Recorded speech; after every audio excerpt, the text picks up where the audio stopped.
Do you feel like you need God's encouragement and wisdom throughout the week to take hold of His promise to fly like an eagle? You've come to the right place. Welcome to Eagles on the Hill. Let's join our host, Pastor Jeff Scheich. Hey, people, I am your host, Pastor Jeff Scheich. Thanks for joining us on this edition of the podcast. Today, we have actually a special edition with a special guest going to be coming on, so we'll get into that in a second here. But this is politics we're going to talk about today. And we're going to talk about local politics, which can be even more important than the national politics. It's easy for us to figure out who's running for president. I hope you know who's running for president in our country. But it's much harder to find out who's running for some local things, like, in this case today, the Nebraska State School Board. And so today I've invited on both Liz Davids and Kristen Christensen to come on the podcast today.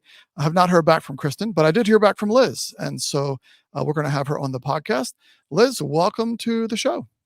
Thank you so much, Pastor Scheich. Yeah, I'm glad you were able to come. And so we're going to just toss up your campaign website for those who want to check it out. We'll talk about that in a little bit, but it's liz4nebraska.com. First of all, if you could tell us something about yourself and how it is you got to run for school board. Tell us about that. Sure. My name is Liz Davids. I'm married to Cody. We have 5 kids, ages 10 to 20 now, which is hard to believe. We met at UNL. We are both Huskers with music performance degrees. So I play the piano, he plays the trombone and euphonium. That's how we met. And we've been in Lincoln for the past, 25 years. It's been a great place to raise a family. About 3 years ago, the State Board of Education made a lot of news because they had some proposed health standards they were trying to pass. And that just perked my interest and got me involved. And so it's been 3 years of attending State Board of Education meetings, learning a lot about the systems and the processes, meeting a lot of great people, hearing from a lot of people behind the scenes who don't want to be known, who have shared their experiences, they've shared their stories. And sometimes they've asked, can you go put this on public record, either at the LPS meetings or the State Board of Education meetings, because they felt like they would be retaliated against if they said it out loud, because either they work for the school systems or they have a spouse that works for the school systems or their kids are in the school systems and they didn't want retaliation, which is a very real concern, valid concern these days. And so it's been an honor to represent a lot of people over the past 3 years at the state board and at the LPS board. And so it was time to throw my hat in the ring and run for State Board of Education. So when you run for State Board of Ed, are you campaigning all across Nebraska, or is it a smaller area? Is it Lincoln? How does this work? Great question. So the State Board of Education has 8 members, and so the entire state is divided up into 8 sections. So I am running for District 1, which is Patsy Kojan's seat. She is retiring, so it will be an open seat. And actually, all 4 seats that we'll vote on in November, on November 5th, all 4 of those will be new people to the state board. None of the incumbents are running again, which is pretty unique. So no matter who wins on November 5th, half of the State Board of Education will be completely new, no matter who wins. So it's a pretty unique year, pretty important, pivotal year for our state schools. And District 1 essentially is like Central and North Lincoln, as well as Malcolm, Raymond, and Davie. The western border is the district border. The north county border is the district border. And then on the east, the limit is 112th Street. And on the south is where it gets tricky. Going from west to east, on the western side, it's West Van Dorn, and then where that crosses with Nebraska Parkway, or Highway 2 as we call it. And then where that crosses with Old Cheney, everything north of that southern border. So I just refer to it as Central and North Lincoln, and then as well as Malcolm, Raymond, and Davie. Okay. And then, so now I live south of Old Cheney. I live by Pine Lake Road. So would that put me in your district or out of your district? Nope. You have to be north of that southern border. So you're not in my district. However, you are a valuable resource. Thank you for having me on this podcast. And everyone can always support the campaign by, dollars, of course. This campaign costs dollars just like everything else. And also volunteer hours. My volunteer team has knocked almost 10,000 doors at this point in time, which is pretty Mm. good. So it's a lot. We need 70,000 votes. So I've been told that I'll need to knock on 70,000 doors, which has never been done before, and then raise about Sheesh. $150,000. So Mm. Mm. $150,000 is a lot of fundraising. So everyone is able and welcome to participate in the volunteer aspect and the donation aspect. But then only the people that get to vote for District 1 are those who live within that Central and North Lincoln, Malcolm, Raymond, and Sure. Davie area. Sure. Good. Well, let me ask, I got a couple of questions for you. Some of these come from our LPS teachers, Lincoln Public School teachers here at church.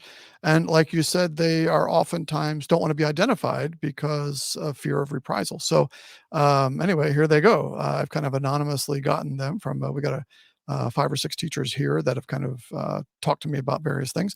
So some public school teachers that attend our congregations say that in general, they feel that schools are no longer holding students accountable, particularly since COVID. They see this happening, and students realize they can pass classes without doing the work. And so they find a lot of student apathy. They're kind of frustrated as they went into teaching to prepare kids for the future. Have you seen this? And if so, what should be done about this? Even the LPS superintendent said that his primary concern is the behavior of students and Mm. behavioral issues. So definitely across the board, we're seeing a lot of issues. COVID mandates did a number on our young people, and there's a lot of struggling young people, and there's a lot of teachers who are feeling burnt out. They're not supported by administrators. They don't feel paid adequately for what they're being asked to do. And so definitely teachers are overburdened, and the student expectations have changed a lot. I know I talked to an LPS middle school teacher who said a student can pass through 3 years of middle school without doing a single assignment. So I Wow. think Wow. Wow. oftentimes, yeah, isn't it? And as a kid, you think, sweet, I'm gonna I'm gonna go through middle Yeah, school but and not have to do a single assignment. But that's your as future. Yeah. parents and adults, yeah, we know how much benefit there is in being required to learn things, required to be exposed to beneficial content, and all those academics, they have a purpose, right? They have a purpose, Right. and those life skills trainings as well. So I think sometimes what happens is that the standards and statistics that a school district wants to be known for, a high graduation rate, a low suspension rate. What happens is that the boots on the ground say this child is being violent and threatening, and they send them out of the classroom. But then the administration in the office sends them right back into the classroom because, well, we can't suspend these children, otherwise, our suspension rates will be high. Mm. And so the teachers are forced to deal with behavioral students. The behavioral students don't get the consequences, which teach us, right? So Mhm. again, we're denying the children the best things for them. They need natural consequences, they need boundaries, they need healthy expectations. And so, because we want to keep our statistics looking good, Mm. oftentimes the actual experience means that students who need help are stuck in a classroom, that teachers are stuck with students that need that extra help, and then they're just passed along and graduated without the academic and life skills um, needed for having a thriving life, a successful life. So what can the Nebraska State School Board do about that? Like, what would be your proposals to deal with that? Sure. So the State Board of Education has its own jurisdiction and does not seek to micromanage school districts across the state. Obviously, there's a lot of diverse aspects to each school district. Lincoln Public Schools, Omaha Public Schools is not going to have the same needs or demographics that Western Nebraska is going to have. So they're very careful not to micromanage the school districts, but they can influence school districts, especially as regards how they rank the school districts. So in Nebraska, if you go to the Nebraska Department of Education website, you can see that every school district has a ranking. And it's at the top is excellent, and then great, and then good, and then needs support to Mm. improve. And if a school district gets into the needs support to improve category, then they do get micromanaged by the State Board of Education because they Mm. need support to improve. And I witnessed Schuyler School District get promoted out of that ranking at one of Mm. the State Board of Education meetings. And there was a lot of celebrating because Mm. I mean, no one likes to be micromanaged. So Right. there's definitely incentive for a school district to stay out of that category. And so I think there's a lot of influence that can be provided to school administrators to say, it's not about these statistics and how you think you want your school district to appear. It needs to be about the actual experience of the teachers and students. So I think we can modify how we qualify these school districts for certain levels of quality and take into account different dynamics. And I know they're having that exact discussion right now. We'll see Mhm. what the results are. At this point on the State Board of Education, 8 members, 3 of them are conservative and 5 are very leftist. And so when I started speaking before the board, there were 0 conservatives on the board. Mhm. So this is a much more welcome board than it was 3 years ago, but it's still 3 to 5. And so, And you would any consider yourself conservative? yes, I'm Yeah. definitely Yeah. conservative, and Okay. my opponent in this race is definitely leftist. And Okay. so we have very different ideas about what we'd like to see the State Board of Education achieve and what things are good for kids and their parents and society in general. So maybe I'll just go right to that. I'll play off of that. So you have very different ideas of what you'd like to see the state school board achieve. What are, Mhm. I don't know, 3 ideas that you'd like to see them achieve, and where would Kristen take it? Well, we just both spoke at a Prescott PTO meeting, which was great to get to meet her for the first time. And we're completely on the same page with the principle of supporting teachers, Okay. retaining current teachers, and getting teachers in the classroom, promoting the career field of education, which has gotten a lot of flack, especially during the COVID years.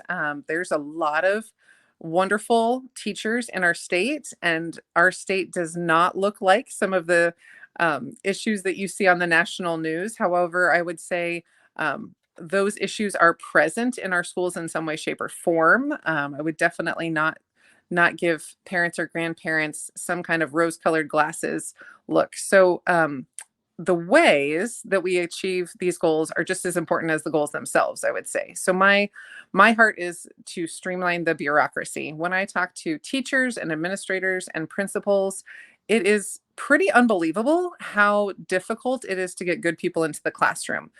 For instance, one of the private schools in our area, they have a French teacher who grew up in France, got a bachelor's degree in France, came to America, taught in Arizona for 10 years, and Nebraska certification process will not recognize her bachelor's degree from France or the 10 years that she taught in Arizona.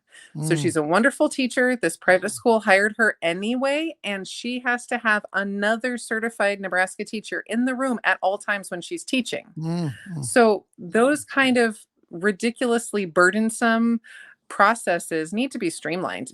Okay. Maybe the things that, maybe the principles they set into motion in 1980 made sense for the culture, the issues surrounding teaching certification in 1980, but 44 years later, we need to update and modernize things. So there's a lot of red tape and unnecessary burdensome bureaucracy that goes into even teachers from Colorado.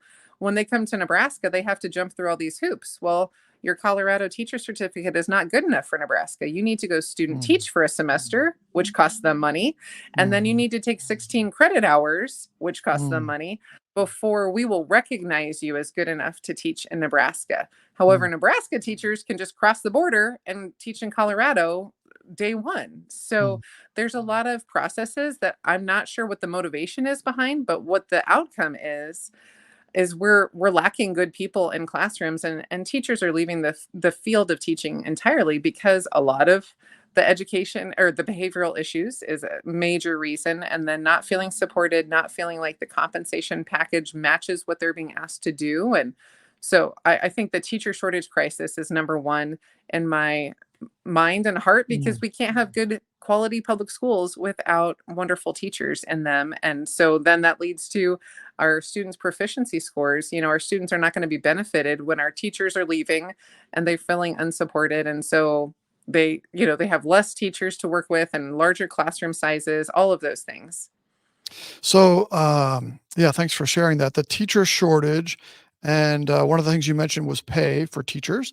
Mhm. And of course, that leads me into property taxes. So that's where a lot of the pay comes from, is property taxes. They're in the news all the time. So we want to raise teacher pay. I mean, they're raising the next generation. So I don't know who would be against that. I suppose some might be, but I'm not. So raising teacher pay is great. How do we And do that? Taxes are going up and up and up. So what's your sense of that? Where does the money go when we pay those taxes? Is it going to the right place in schools, or is it going to the wrong place? How do we correct that? Tell me your thoughts on that. Yes, thank you. Yeah, my three platform planks of my campaign are academics and then collaboration with parents. We want parents to feel confident when they send their kids to school that the students that they send are not being interfered with, that their family's belief systems are not being interfered with, but that the schools are partnering with the parents. And then transparency and funding is huge. Yes, we pay across the state exorbitant property taxes, and 60 to 70% of those property taxes goes to our public schools. And we Mhm, want to know how they are using that money. And we want the boots on the ground paid so that they like their job, they feel adequately compensated. And what we're finding nationally, and Nebraska is no exception, is that over the past 20 years, the number of students and teachers has risen by 8%. The number of staff members has risen by 33%. And the Oh. number of administrators, oh, wait, it gets better. The number of administrators has risen by 88%. And Wow, this is wow.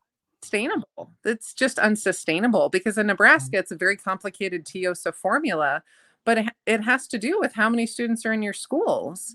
And so if your student population is not increasing by 88%, you can't increase any other number by 88%. It just doesn't work. Right. It's common sense math, right? So what we want to see is, again, the State Board of Education can influence public school districts to make budget cuts as far from the classroom as possible.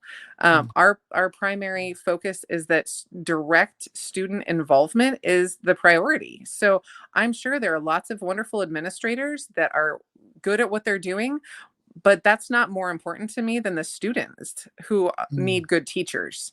And so we need good teachers, we need good paras, we need good bus drivers.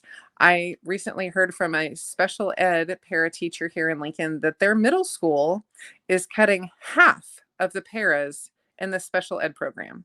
mm, And that not only, obviously, the quality of that program is going to go down, but there are legal requirements for special ed students to receive their legally required allotment of minutes that the mhm, special ed teacher has to provide for them. And mhm, so if the special ed program is being gutted because of budget, and then the special ed program does not require the legally required amount of minutes, then the special ed program can get sued by parents.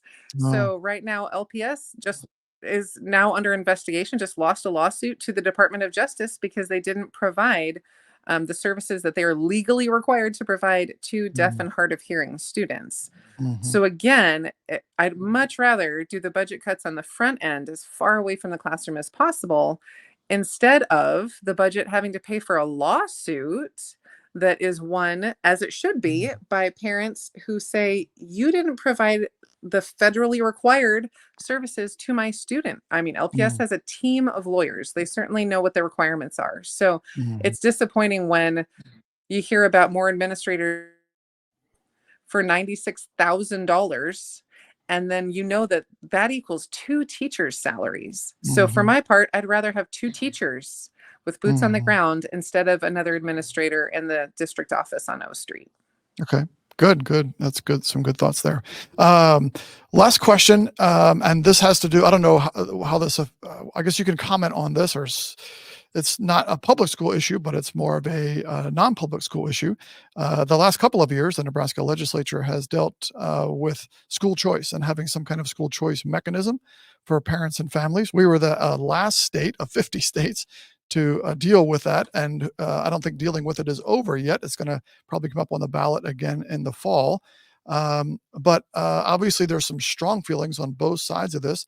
Some people just vociferously against having school choice in Nebraska, others strongly for it. What's your sense of that? Just give some comments on that if you would. Sure. So, what I know about 1402 that was just passed is that it allocates $10 million to private school tuition funding. Mhm. By my calculations, I'm not an expert, but by my calculations, $10 million is 1/6 of 1% of what Nebraska spends on public schools every year. So almost nothing. And we know that a lot of the majority of the families who will be able to take part in those scholarships are poor, so impoverished families, often single parent families in inner city Omaha. So Mhm. this is supposedly the demographic that the Democrats care most about, and yet we see them just not being willing to give an inch. They will not they will not give 1/6 of 1% to Mm. struggling families who are stuck in school districts where they are underserved. And honestly, this is a bipartisan issue. This is not a political issue because Democrats have voted for this bill. So it's not Mhm. even, well, this is a Republican issue versus a Democrat issue. This is a concerned people who see the writing on the wall. At one point, one of the senators opposed to Nebraska's school choice said, well, it will take 50 years to make the school systems better, but that's okay. And we've got Democrat senators that said, look, these kids don't have 50 years. Right. They're stuck Right. in struggling schools right now. And so Right. we need to get some kind of school choice in Nebraska. So Mhm. Nebraska is one of the last two states in the country to have a school choice law be passed and enacted. So I'm excited for struggling families to have options. We have military spouses, we have, broken families, we have disabled parents, all sorts of situations that need an extra helping hand and can't afford to. I've been told the phrase is, in Nebraska, the only school choice is what you can afford. So a lot of these Mhm. families don't have the money to move into a better school district or Right. to send their kids to a private school from 100% of their own funding. So this really to me speaks to the most vulnerable children in the most struggling schools. How do we help them? And I think when you have either $10 million, which again by my math is 1/6 of 1% of what we spend every year on our public school system, when you have less than 1% going to a scholarship program, or if we had 753 stay on the books, that would have been private donations going into a or a private school scholarship fund. I don't see where the panic is coming from. I don't Right. see where the turmoil is coming from, especially if you combine it with, hey, school districts, make budget cuts of every kind. Whenever you need to make them as far away from the classroom as possible. We all have Right. a family budget that we have to go by, Right. and we have to Right. make budget cuts sometimes. And so we have to live by our family budget. Why shouldn't school districts that are supposed to be accountable to the public, to the taxpayers, why shouldn't Mhm. they also have to be accountable to their budgets? Right. Right. Well, Liz, thanks for coming on today. Thanks for sharing your heart for our kids in Nebraska. Love it, and the amount of work you're putting into this is got to be astronomical. So, thanks to your family for their sacrifices to enable you to do this. It's never just one person, but it's a family together who makes sacrifices for this. And so, just God's blessings to you as you seek to bless the kids of Nebraska. Certainly appreciate you coming on the podcast today. Thanks for being with us. Thank you so much for having me. And I hope people will go to the website, lizfornebraska.com. I send out emails on Mondays and would love to keep people in the loop. I'll be doing events all summer to help bring awareness to the current issues in Nebraska schools and just to keep people up to speed about my campaign, what I'm doing, but most importantly, what's going on in our schools and how we can make our schools the best in the country. So Great, great. thank Well, you. thanks for being here. Appreciate it very much. Want to encourage you to write us at eaglesonthehill211@gmail.com. As we close the podcast today, let us know what you're thinking about this. If you need more information about elections, various elections in your area, let us know. We'll try to get it for you. So eaglesonthehill211@gmail.com. Remember that those who hope in the Lord will renew their strength and soar on wings like eagles. Thanks for joining us today on the podcast.